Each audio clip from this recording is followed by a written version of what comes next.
اعوذ باللہ من الشیطان الرجیم، بسم اللہ الرحمن الرحیم۔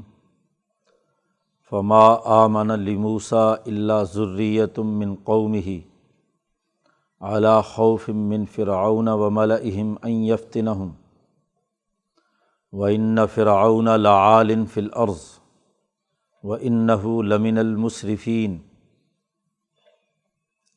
وقال موسیٰ یا قوم ان کنتم آمنتم باللہ فعلیہ توکلوا ان کنتم مسلمین۔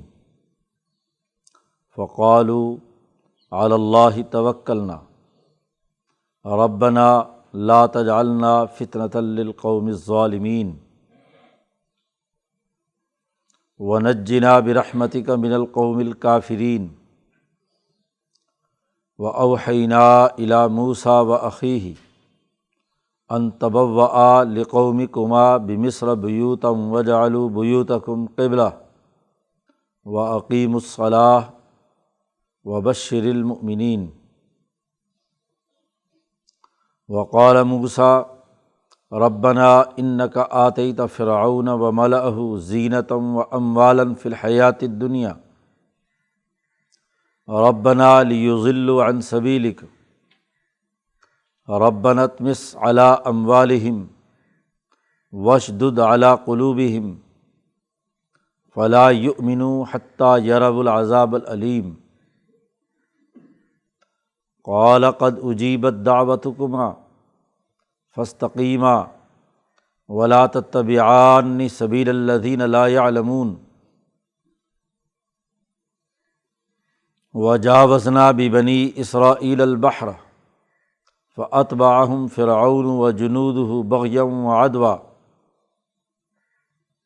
حتی اذا ادرکہ الغرق قال آمنت انہ لا الہ الا الذی آمنت بہ بنو اسرائیل وانا من المسلمین۔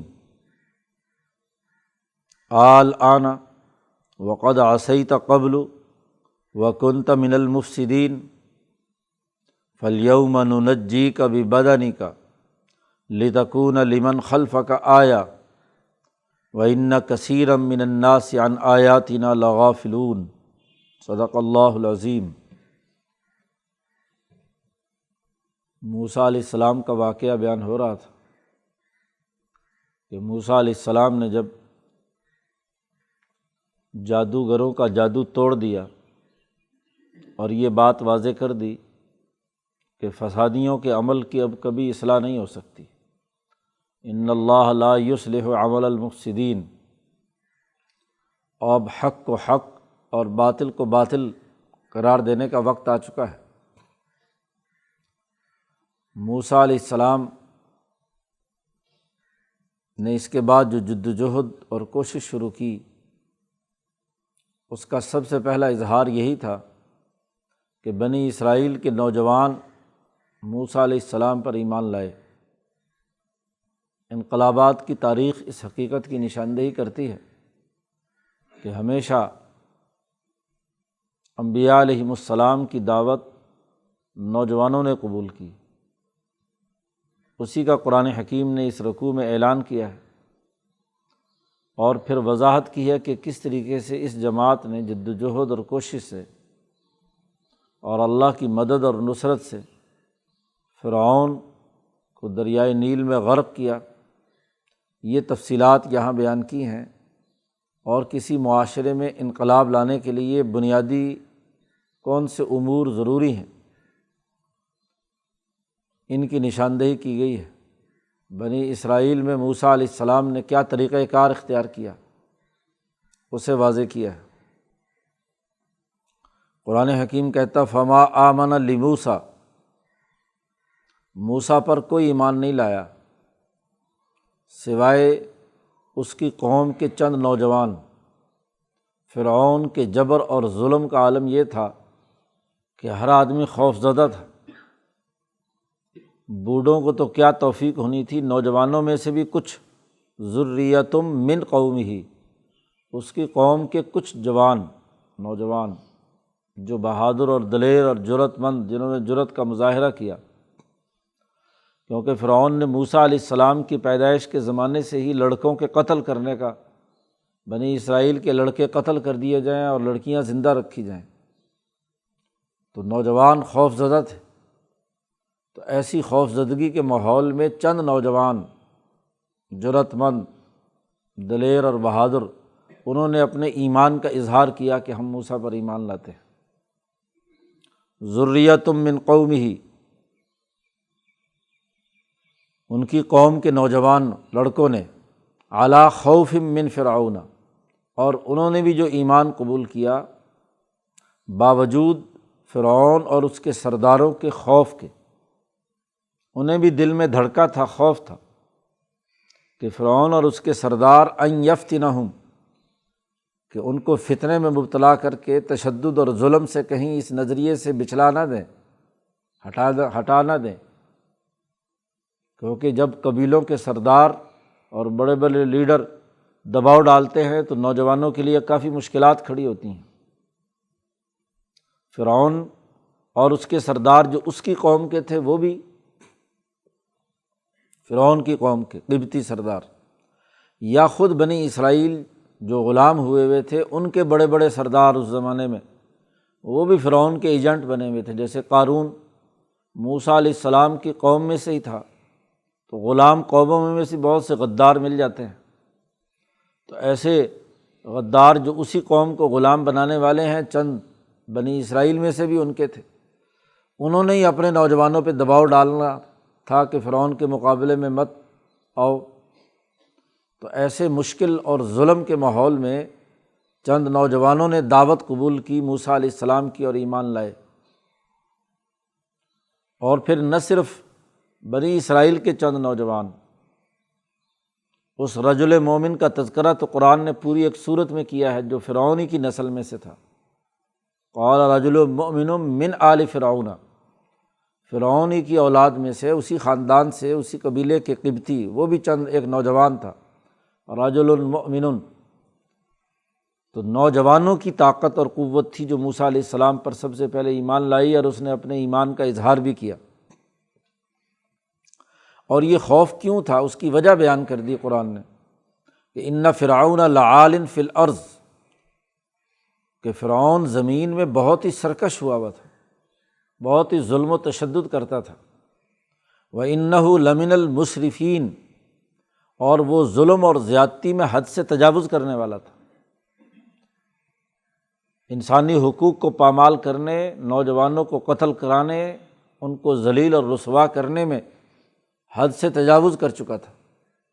تو ایسے ماحول میں جہاں سب پر ظلم و جبر ہو رہا ہو، مار پٹائی، قتل و غارت گری، دہشت گردی ہو رہی ہو، تو وہاں سچے انقلابی پروگرام کے ساتھ اٹھ کھڑا ہونا بڑے دل گردے کی بات ہے۔ تو ایسے ماحول میں وہ خوف زدہ بھی تھے، اور خوف زدگی کے ساتھ ساتھ وہ ایمان لائے، اور انہوں نے اپنے ایمان کا اظہار کیا، ہر مصیبت کو قبول کرنے کے لیے وہ تیار ہوئے۔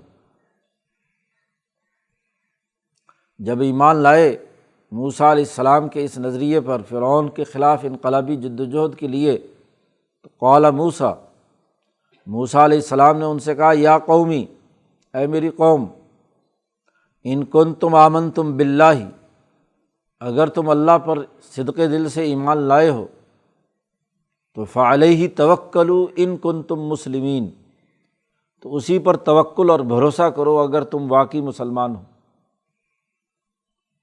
ایمان اللہ پر لانے کا مطلب اپنے آپ کو اللہ کے سپرد کر دینا ہے، اور اللہ پر اعتماد اور بھروسہ کرو، یہ خوف دل سے نکال دو۔ جب اللہ کی پناہ میں آ گئے تو کسی فرعون کا، کسی نمرود کا، کسی شیطان کا کیا رعب ہے؟ تو اللہ پر پورا پورا اعتماد بھروسہ کرو، ان کنتم مسلمین۔ موسیٰ علیہ السلام نے جب ان کو مسلمان کیا اور ایمان لائے تو ان کو اللہ پر اعتماد اور توکل کا درس دیا۔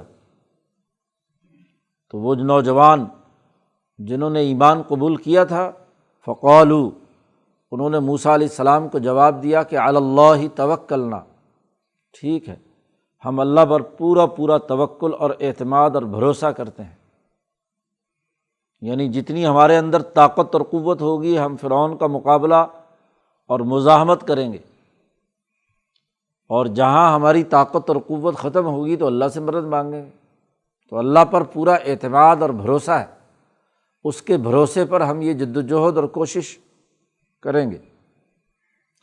اور پھر اللہ سے یہ بھی دعا مانگی ان نوجوانوں نے کہ ربنا لا تجعلنا فتنۃ لقوم الظالمین، ظالم قوم کے لیے ہم پر زور بازو آزما کر ہمیں فتنے میں مبتلا کرنے سے ہمیں بچائے رکھنا۔ وہ لوگ اتنی طاقت استعمال کریں کہ ہم سے برداشت نہ ہو سکے، تو اس سے ہمیں بچائے رکھنا، فتنہ نہ بنانا ہمیں۔ کیونکہ اگر ہم چند نوجوان جو مسلمان ہوئے ہیں، ہم اگر ٹوٹ گئے تو لوگ بھی مذاق اڑائیں گے، ہنسی بھی ہوگی، فتنہ بھی ہوگا، اور ظالموں کو بھی کہنے کا موقع ملے گا دیکھا ہمارے مقابلے میں تو تم ناکام ہو گئے، تو ان کے ظلم کے اندر مزید شدت آئے گی۔ اس لیے ہمارا تجھ پر بھروسہ ہے، اور ہمیں ایسی آزمائش میں مبتلا نہ کرنا کہ ہم جس کا مقابلہ نہ کر سکیں۔ تو ایک سچے انقلابی کا بنیادی کام یہی ہے کہ وہ اللہ پر پورا اعتماد اور بھروسہ کر کے، اللہ کے ساتھ سچا تعلق قائم کر کے صدق دل سے ایمان لاتا ہے، اور اس پر اپنے نظریے، سوچ اور اللہ کے ان احکامات پر اسے پورا اعتماد اور بھروسہ ہوتا ہے کہ یہی سیدھا راستہ ہے اور اسی سے ملک اور قوم کی نجات۔ اور یہ بھی دعا مانگی انہوں نے، نوجوانوں نے، کہ نجنا برحمتک من القوم الکافرین، اس کافر اور ظالم قوم سے اپنی رحمت فرما اور ہمیں نجات عطا فرما، ہمیں آزادی اور حریت عطا فرما۔ فرعون کی جو غلامی کا نظام ہے، ظلم و ستم کا یہ ماحول ہے، اس سے ہمیں نجات عطا فرما۔ اللہ پر بھروسہ اور اعتماد کر کے دو باتیں کہی ہیں، آزمائش میں مبتلا نہ کر ظالموں کے مقابلے میں، اور ہمیں آزادی اور حریت عطا فرما۔ تو نظریہ اور فکر بنایا توکل علی اللہ کا، اللہ پر اعتماد اور بھروسے کا، اور سیاسی اور معاشی غلامی سے نجات کے لیے دعا مانگی، اور اس انقلابی جدوجہد میں جو آزمائشیں آئیں ان میں حوصلے کے ساتھ آگے بڑھنے کی توفیق عطا فرمانے کا حکم دیا۔ یہ جب دعا مانگی تو اب اس کے جواب میں اللہ نے کہا، پہلی بات تو یہ کہ صدق دل سے نوجوان ایمان لائے، اس انقلابی جدوجہد میں شریک ہوئے خوف اور ڈر کے باوجود، اور پھر موسیٰ علیہ السلام نے ان سے کہا کہ تم اللہ پر توکل اور اعتماد کرو۔ انہوں نے توکل اور اعتماد کا مظاہرہ کیا، تو یہ آزمائش نہ بنے اور نجات حاصل ہو۔ اور اللہ پر اگر توکل ہے تو تمہیں کیا کام کرنے ہیں؟ سب سے پہلے وَأَوْحَيْنَا إِلَىٰ مُوسَىٰ وَأَخِيهِ، ہم نے موسیٰ علیہ السلام اور ان کے بھائی ہارون کی طرف وحی کی، أَن تَبَوَّآ لِقَوْمِكُمَا بِمِصْرَ بُيُوتًا، کہ تم دونوں اٹھ کھڑے ہو جاؤ، اپنی قوم کے لیے علیحدہ گھر بناؤ۔ اب فرعون کی قوم کو عذاب اور اس سے علیحدہ ہو کر رہنا ضروری ہے تاکہ عذاب سے بچ سکو۔ گھریلو نظام بڑی بنیادی حیثیت رکھتا ہے۔ سرمایہ پرستی کے ماحول میں جب سرمایہ دارانہ تعیشات گھروں میں داخل کر دی جائیں، بیویوں اور بچوں کے ذریعے سے سرمایہ پرستی کا دباؤ پیدا کر دیا جائے، وہ ظلم کے بغیر نہیں ہوتا، اور ظلم کی معاشرت اور معیشت یہ عذاب کا باعث بنتی ہے۔ تو سب سے پہلی بات جو کہی، حضرت شاہ عبد القادر دہلوی رحمۃ اللہ علیہ شاہ صاحب کے صاحبزادے یہاں حاشیے میں لکھتے ہیں کہ بنی اسرائیل سے جو انقلابی نوجوان ہیں ان سے کہا اپنے گھر علیحدہ کر لو، بنی اسرائیل کے لیے علیحدہ گھر ہو۔ تبوّآ لقومکما بمصر بیوتاً، اسی مصر اور شہر میں ان کے گھر علیحدہ کر دو، گھریلو نظام کو درست کرو۔ یہ اعتماد اور توکل جو تمہارے نوجوانوں کے دلوں میں پیدا ہوا ہے، یہ تمہارے بیوی بچوں اور گھروں میں بھی آنا چاہیے۔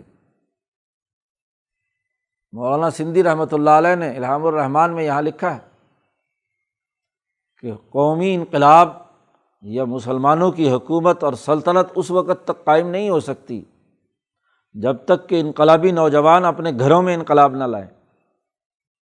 گھروں میں تبدیلی نہیں ہے، وہاں سچا صحیح تعلق اور نظریہ نہیں پھیلا، اپنی اجتماعی طاقت نہیں بنی، تو یہ خواب دیکھنا کہ ملک اور قوم میں انقلاب آ جائے گا، یہ غلط تصور ہے۔ جی حضرت نے فرمایا جب سے خلافت عثمانیہ کو زوال آیا ہے اور دنیا کی قوموں میں ہم نے انقلابات دیکھے ہیں، تو اس کے بعد ہم نے نتیجے پر پہنچے۔ اس آیت کا صحیح مطلب ہمیں اس وقت سمجھ میں آیا کہ جب ہمارا زوال ہوا ہے، تو جب تک ارتفاق ثانی میں انقلابی جماعت اپنے لیے پوری جد و جہد اور کوشش کر کے اپنی معاشرت کو علیحدہ نہیں کرتی، سادہ طرز زندگی نہیں اپناتی، سرمایہ داری نظام کی کنزیومر مارکیٹ کا حصہ بن کر اسی کے مال و دولت اور اسی کی تعیشات اور اس کے جمع کرنے میں لگی رہتی ہے، تو انقلاب کیا خاک لائے گی؟ اسے تو سب سے پہلے اپنے دائرے کے اندر، اپنی ذات میں، اپنے خاندان میں، اپنے گھر میں اور اپنے علاقے میں اپنی اجتماعیت اپنے نظریے پر قائم کرنے کی جد و جہد اور کوشش کرنی ہے۔ تو جو اپنے گھر میں تبدیلی نہیں لا سکتا، اپنا سادہ زندگی نہیں بنا سکتا، وہ سرمایہ داری نظام کو توڑنے کے لیے کیا کردار ادا کرے گا؟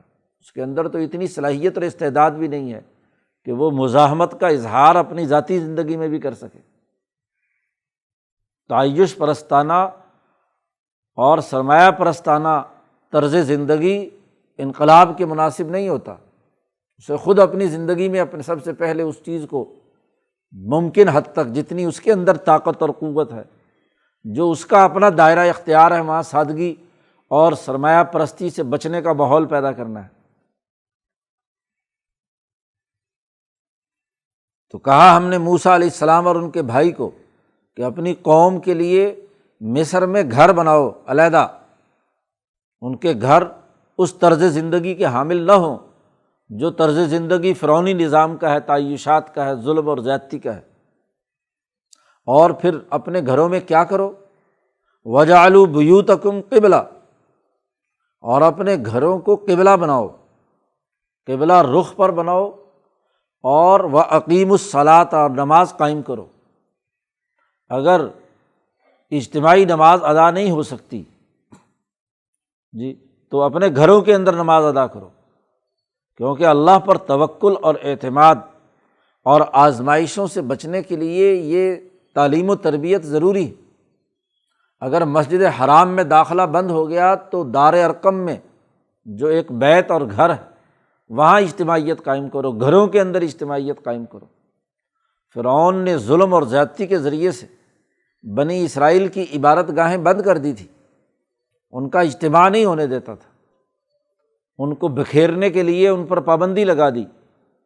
تو موسیٰ علیہ السلام اور ہارون سے کہا کہ تم جو نوجوان ایمان لاتے رہیں ان کے لیے گھروں میں پروگرام کرو، گھروں میں ان کے لیے کیا ہے جد و جہد اور کوشش کرو، وہاں انہیں نماز پڑھاؤ، اقیموا الصلاۃ، نماز پڑھے، اور پھر اس نماز کے تقاضے کے مطابق جو ذمہ داریاں ہیں، تعلیم و تربیت کا اہتمام ہے، نظریہ سازی ہے، جد و جہد اور کوشش ہے، وہ اختیار کرو۔ قبلۃً کہا ہے، بیت المقدس کی آزادی کے لیے تم جد و جہد کرنا چاہتے ہو تو بیت المقدس کی طرف رخ کر کے، جو مقدس مقام ہے اس کی طرف رخ کر کے نماز پڑھو، اس کے نظریے کے مطابق نظریہ سکھاؤ اپنے گھروں میں۔ باہر اجتماع نہیں ہو سکتا، عبادت گاہوں میں جمع نہیں ہو سکتے، تو اپنے گھروں کے اندر اس جد و جہد اور کوشش کو آگے بڑھاؤ، جیسے خود نبی اکرم صلی اللہ علیہ وسلم نے یہ کام کیا۔ موسیٰ علیہ السلام سے بھی یہی کہا گیا کہ اس انقلابی جماعت کی تیاری کے لیے گھروں کو اپنا مرکز بناؤ، گھروں میں پروگرام ہونے چاہیے، وہاں نظریہ اور سوچ سمجھایا جائے، وہاں اس پر توکل اور اعتماد کا درس دیا جائے، ان کی زندگی کے اندر سادگی پیدا کی جائے، اجتماعیت قائم کی جائے، انفرادیت کا ماحول نہ ہو۔ دعوت اس کے بغیر نہیں پھیلتی۔ وَجَعَلُوا بُيُوتَكُمْ قِبْلَةً، اپنے گھروں کو قبلہ رخ بناؤ یا اس کو مرکز بناؤ۔ قبلے کا دوسرا معنی مرکز، اپنے گھروں کو مرکز بناؤ اس انقلابی تحریک کا، اس جد و جہد اور کوشش کا، اور نماز قائم کرو۔ وبشر المؤمنین، اور جو نوجوان تعلیم یافتہ تربیت یافتہ ہوتے جائیں ان کو خوشخبری سناؤ کہ کامیابی قریب ہے، جد و جہد اور کوشش ہے۔ جب تم نے اللہ پر اعتماد کر کے، اس کے ساتھ سچا تعلق قائم کر کے، اس پر ایمان لا کر اس راستے کو اختیار کیا ہے تو اب تمہارے لیے خوشخبری ہے، انشاءاللہ جلد ہی نجات حاصل ہوگی۔ اب جب جماعت ایک حد تک تیار ہو گئی اور فرعونی باوجود عذابوں کے وہ باز نہیں آئے، اور وہاں عذاب آئے 9-10، جس کا پیچھے 9ویں پارے میں تذکرہ ہو چکا، 9 کے قریب یکے بعد دیگرے ان پر عذاب آئے، طوفان، جوئیں، اسی طریقے سے اور مینڈک اور چیونٹیاں، مختلف قسم کے جو عذاب یکے بعد دیگرے آئے۔ اب چونکہ ان بنی اسرائیل کے گھر علیحدہ ہو گئے، خاص طور پر جو انقلابی مسلمان ایمان لانے والے تھے، باقی لوگ تو اب جو عذاب آتا وہ فرعونیوں پر آتا، اور ان فرعونیوں کے ساتھ جو وابستہ لوگ تھے ان پر آتا۔ کھٹمل نکل رہے ہیں تو خوب فارسلنا علیہم الطوفان والجراد والقمل والضفادع والدم آیات مفصلات، پیچھے اللہ پاک نے بیان کی۔ کھٹمل ہی کھٹمل ہے، آٹے میں، کھانے میں، سونے میں، پینے میں، بیٹھنے میں، اسی طریقے سے طوفان آیا، مینڈک ٹرٹراتے پھر رہے۔ تو ایک عذاب آتا، اور چونکہ موسیٰ علیہ السلام اور ان کی ان مسلمانوں پر نہ آتا تو یہ کہتے کہ عجیب بات ہے۔ پھر موسیٰ علیہ السلام سے آ کر کہتے کہ جی دعا مانگو اپنے رب سے جس نے تمہیں بچا رکھا ہے، ہمارے گھروں میں کیوں عذاب ہے؟ اگر عذاب ٹل گیا تو ہم آپ پر ایمان لے آئیں گے، لیکن عذاب ٹل جاتا موسیٰ علیہ السلام کی دعا سے، پھر وہیں کے وہیں اٹکے ہوئے۔ تو 8-9 دفعہ جب عذاب کا یہ مرحلہ گزرا اور یہ ایمان نہیں لائے تو پھر موسیٰ علیہ السلام نے یہ ان کے لیے بد دعا کی ہے۔ وقال موسیٰ، موسیٰ علیہ السلام نے اللہ سے یہ دعا مانگی، ربنا انک آتیت فرعون وملأہ زینۃ واموالا فی الحیاۃ الدنیا، تو نے فرعون اور ان کے سرداروں کو یہ زیب و زینت اور یہ دنیا کی زندگی کا بڑا مال دیا ہے، اس سرمایہ پرستی کی وجہ سے یہ بڑے تکبر اور غرور میں ہے، یہ اس وقت تک ان کو توبہ کی توفیق نہیں ہوگی جب تک کہ تو ان کا سب کچھ مٹا نہ دے۔ ربنا لیضلوا عن سبیلک، اے ہمارے پروردگار، اس سرمایہ پرستی، مال و دولت اور طاقت اور قوت کی وجہ سے یہ تیرے راستے سے لوگوں کو گمراہ کر رہے ہیں۔ یہ کہتے ہیں کہ اگر ہم ظالم یا گناہ گار ہوتے تو ہمارے پاس یہ دولت کیوں ہوتی؟ تو اپنی دولت کو تیری طرف منسوب کر کے لوگوں کو گمراہ کرنا چاہتے ہیں۔ تو ہمارے پاس طاقت اور قوت ہے، دولت ہے، اس لیے کہ ہم صحیح ہیں، سیدھے ہیں، تو لوگوں کو گمراہ کرنے کا یہ ذریعہ بن رہے ہیں۔ اس لیے ربنا اطمس علی اموالہم، اے ہمارے پروردگار ان کے مال ان سے ختم کر دے، مٹا دے، بالکل صفحہ ہستی سے مال ان کے تباہ و برباد کر دے۔ واشدد علی قلوبہم، اور ان کے دلوں کو سخت کر دے۔ فلا یؤمنوا حتی یروا العذاب العلیم، یہ ایمان لانے والے نہیں ہیں جب تک کہ یہ عذاب علیم نہ دیکھ لیں۔ ان کے خلاف جب تک مکمل انقلاب نہ ہو، مال و دولت چھین نہ لیا جائے، دل ان کے سخت پتھر دل ہو جائیں کہ جس کے نتیجے میں کیا ہے، انسانیت ہونے کی ان کی صلاحیت ختم ہو جائے، اس وقت تک یہ ایمان لانے والے نہیں ہیں۔ تو جب تک عذاب نہ دیکھ لیں، یہ ذلیل اور رسوا نہ ہوں، اس وقت تک کیا ہے، ایمان نہیں لائیں گے۔ قال، اللہ نے فرمایا، قد اجیبت دعوتکما، تم دونوں کی یہ دعا ہم نے قبول کر لی۔ موسیٰ علیہ السلام یہ دعا مانگتے تھے اور ہارون آمین کہتے تھے، دونوں کی اجتماعیت سے جو دعا تھی اللہ کہتے ہم نے قبول کر لی۔ اب تم دونوں فاستقیما، اب ثابت قدم رہنا، تمہارا ثابت قدم رہنا اور تمہاری جماعت کا ثابت قدم رہنا ضروری ہے، کیونکہ جو اب آگے معاملہ پیش آنے والا ہے اس میں ثابت قدمی اور حوصلے سے کام لینے کی ضرورت ہے۔ دعا تو ہم نے قبول کر لی، لیکن قبول کرنے کا یہ مطلب نہیں کہ ابھی فوراً نتیجہ بھی نہ آ جائے۔ نتائج کے لیے تو استقامت کی ضرورت ہے، جد و جہد اور کوشش کی ضرورت ہے، نتیجہ ضرور یہی نکلے گا، لیکن فاستقیما، تم دونوں ثابت قدم رہنا، اور ولا تتبعانی سبیل الذین لا یعلمون، مت پیروی کرنا ان لوگوں کی کہ جو علم نہیں رکھتے۔ جاہل کا کام ہوتا ہے کہ ذرا سا کام کر کے فوراً نتیجے کے انتظار میں بیٹھ جاتا ہے۔ ایک عالم یا ایک نظریے کو جاننے والا، ایک پورے پروسیس کو سمجھنے والا، وہ سمجھتا ہے کہ جب تک یہ پروسیس مکمل نہیں ہوگا نتیجہ نہیں آئے گا۔ تو وہ لوگ جو جانتے نہیں اور جلد بازی میں کہتے ہیں کہ ابھی دعا مانگی ہے تو ابھی نتیجہ آنا چاہیے، تو یہ لا یعلمون والے راستے کی پیروی مت کرنا، استقامت کے ساتھ اس پر ڈٹے رہنا، جد و جہد اور کوشش جاری رکھنا۔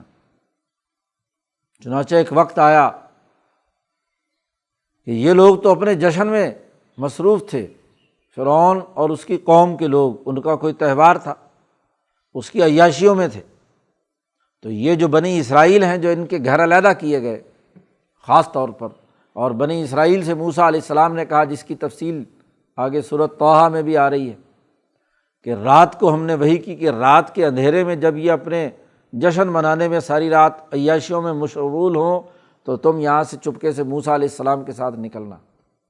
اب شروع میں ایمان لانے والے تو چند نوجوان تھے، ذریۃ من قومہ، لیکن وقت گزرنے کے ساتھ ساتھ اور ان نوجوانوں کی دعوت اور محنت اور جد و جہد اور کوشش سے بنی اسرائیل تک پیغام پہنچ چکا تھا۔ دل سے تو سارے بنی اسرائیلی موسیٰ علیہ السلام کی بات مانتے تھے، لیکن جرأت کے ساتھ اظہار کرنے میں لوگوں کو دقت تھی۔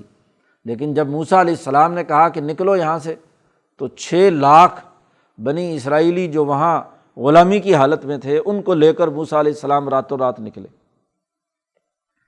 اب یہ ساری رات فرعونی ایک تو عیاشیوں میں مبتلا رہے، تو اگلا سارا دن چھٹی کا تھا، سارا دن سونا تھا، اگلے دن سوتے رہے تو رات کے بعد اگلے دن انہیں پتہ چلا کہ وہ بنی اسرائیل تو سارے ہمارے سے نجات حاصل کر کے نکل چکے ہیں یہاں سے۔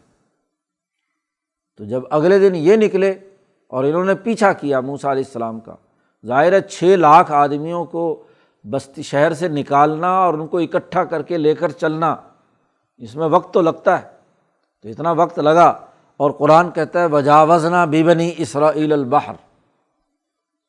یہاں اختصار کے ساتھ ذکر ہے، سورۃ طٰہٰ میں اور دوسری جگہوں پہ تفصیل سے ہے کہ موسیٰ علیہ السلام یہاں سے لے کر نکلے، پیچھے سے یہ لشکر فرعون کا آ گیا۔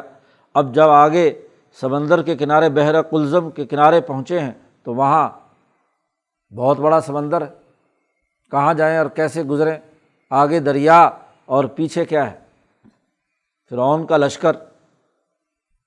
تو وہی جیسے پیچھے سورۃ بقرہ میں بھی گزرا کہ راستے بنے، 12 راستے اس کے اندر، اور اس میں سے یہ گزر گئے۔ تو جاوزنا، ہم نے پار کرا دیا بنی اسرائیل کو سمندر، دریا۔ فَأَتْبَعَهُمْ فِرْعَوْنُ وَجُنُودُهُ بَغْيًا وَعَدْوًا۔ اب دل سخت ہو چکے تھے، پیچھے جو موسیٰ علیہ السلام نے ان کے بارے میں کہا تھا، دعا مانگی تھی، وَاشْدُدْ عَلَىٰ قُلُوبِهِمْ، تو سوچنے سمجھنے کی صلاحیتیں ختم ہو جاتی ہیں۔ غصے اور اشتعال میں فرعون نے کہا کہ اچھا یہ نکلے ہیں تو تم بھی داخل ہو جاؤ ان کے پیچھے، جانے مت دو، پکڑو ان کو۔ تو وہ بھی کیا ہے، پیچھے داخل ہو گیا فرعون اور اس کا لشکر بھی، بغاوت کرتے ہوئے، شرارت کرتے ہوئے اور ظلم اور زیادتی کے ساتھ۔ حتیٰ اذا ادرکہ الغرق، جیسے ہی بیچ سمندر میں پورا فرعون کا لشکر پہنچا تو پانی مل گیا، اور فرعون جب غرق ہوا ہے تو غرق ہوتے ہی جیسے ڈبکیاں لگیں تو قال، کہنے لگا، آمنت انہ لا الہ الا الذی آمنت بہ بنو اسرائیل، میں ایمان لایا اس بات پر کہ اس خدا کے علاوہ کوئی خدا نہیں ہے کہ جس خدا کو بنی اسرائیل مانتے ہیں۔ کیونکہ خدا کا کوئی تعارف تو تھا نہیں، اپنے آپ کو ہی رب کہتا تھا، انا ربکم الاعلیٰ، اور اب وہاں اپنی ربوبیت کا انکار کر رہا ہے کہ کوئی الہ نہیں ہے۔ اب کس کو مانے؟ تو اب اس کی وضاحت کے لیے کہتا ہے الذی آمنت بہ بنو اسرائیل، وہ خدا جس پر بنو اسرائیل ایمان لائے ہیں، تو بنی اسرائیل کے خدا پر ایمان لاتا ہوں۔ آمنت انہ لا الہ، موسیٰ علیہ السلام نے کہا تھا فلا یؤمنوا حتی یروا العذاب العلیم، کہ یہ ایمان اس وقت تک نہیں لائیں گے جب تک کہ دردناک عذاب کو نہ دیکھ لیں۔ تو جیسے ہی فرعون نے یہ کہا تو اس کے سارے حوالی موالی جو ڈوب رہے تھے، شور شرابہ مچا ہوا تھا، سب نے کہا آمنتو، ہاں جی ایمان لاتے ہیں ہم۔ تو حدیث پاک میں آتا ہے کہ جبرائیل آئے اور جبرائیل نے مٹی اٹھائی اور فرعون کے منہ کھلا ہوا تھا اس کے منہ پر ماری، اور یہ جملہ کہا جو قرآن نے یہاں نقل کیا ہے، آل آنا، اب ایمان لاتا ہے۔ وقد عصیت قبل، اس سے پہلے تو نافرمان تھا، بڑی زیادتیاں اور ظلم کیے ہیں، اور وکنت من المفسدین، اس سے پہلے تو بڑا فسادیوں میں سے تھا، زمین میں فساد مچا رکھا تھا۔ اب جب تجھے عذاب نظر آیا ہے اور غرق ہو رہا ہے تو اب ایمان لاتا ہے۔ آل آنا وقد عصیت، عذاب آنے یا روح کے قبض کے وقت جو ایمان کا تصور ہے، اہل سنت کا بنیادی نظریہ قرآن و سنت کے مجموعی مطالعے سے یہی ہے کہ یہ جو نزع کی حالت میں ایمان ہے، ایمان غرغرہ اسے کہتے ہیں، تو یہ ایمان جو ہے معتبر نہیں ہے، کیونکہ اب تو عذاب آ گیا۔ تو جب حساب کتاب شروع ہو جائے تو اس سے پہلے پرچہ بند، اس سے پہلے کچھ اضافہ نہیں کیا جا سکتا۔ تو یہ بات بڑی واضح سی ہے۔ باقی جو یہ لوگوں نے یہاں بحث کرنے کی کوشش کی ہے، خاص طور پر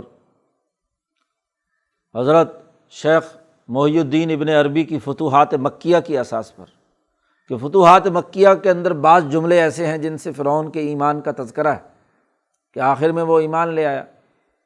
تو یہاں حاشیے میں انہوں نے وضاحت کی ہے کہ فتوحات مکیہ کے جو اصل نسخے ہیں ان میں یہ بات نہیں ہے، یہ بعد کے لوگوں نے، ملاحدہ اور زنادقہ نے یہ اضافے کیے ہیں اپنی طرف سے، ورنہ ان کے ہاں اصل کتاب جو اصل نسخہ ہے اس کے اندر اس طرح کی کوئی تذکرہ موجود نہیں ہے کہ ابن عربی جو ہے وہ فرعون کے ایمان کے قائل تھے۔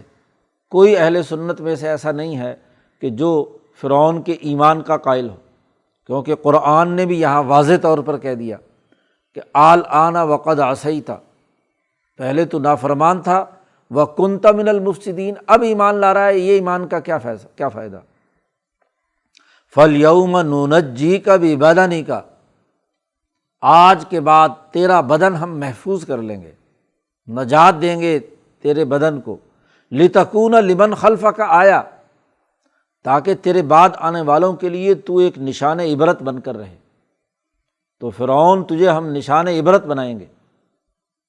اب جو مصر سے آثار قدیمہ کی کھدائی ہوئی ہے تو فرعون جو یہ رامسیس اول ہے، فرعون جو موسیٰ علیہ السلام کے زمانے میں تھا، یہ جو دریائے نیل میں غرق ہوا ہے، تو اس کی لاش ابھی بھی کیا ہے، محفوظ ہے۔ اور اس کا بھی پتہ اس سے چلا کہ اس کی لاش کے تمام اجزاء کا جب تجزیہ کیا گیا تو وہ جو پانی اور سمندری نمک کے جو اثرات ہوتے ہیں جسم پر، وہ آج بھی کیا ہے اس کے جسم میں موجود ہے۔ تو وہ فرعون کے بارے میں اللہ نے اس وقت یہ بات کہی ہے کہ تیرا جسم ہم محفوظ رکھیں گے، لوگوں کو پتہ چلے کہ جو خدائی کا دعویٰ کرنے والا تھا اس کا حشر کیا ہوا۔ لتکون لمن خلفک آیا وَإِنَّ كَثِيرًا مِّنَ النَّاسِ عَنْ آیَاتِنَا لَغَافِلُونَ، لوگوں کی اکثریت ہماری آیات سے ہمیشہ غافل رہتی ہے، ہماری نشانیوں سے عبرت نہیں پکڑتی، سیدھے راستے پر نہیں آتی، ظلم اور زیادتی اور منافقت اور تعیش پسندی اور غلط اعمال و کردار کی طرف متوجہ ہوتی ہے۔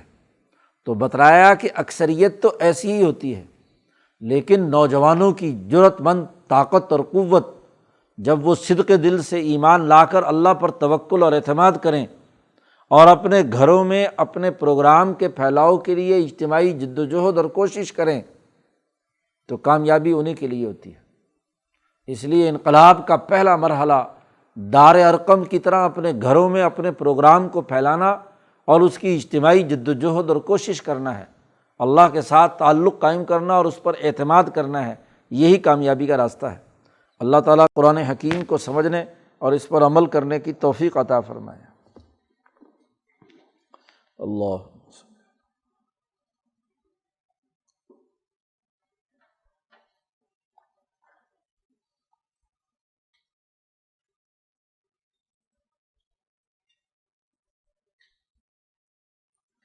اجمعین۔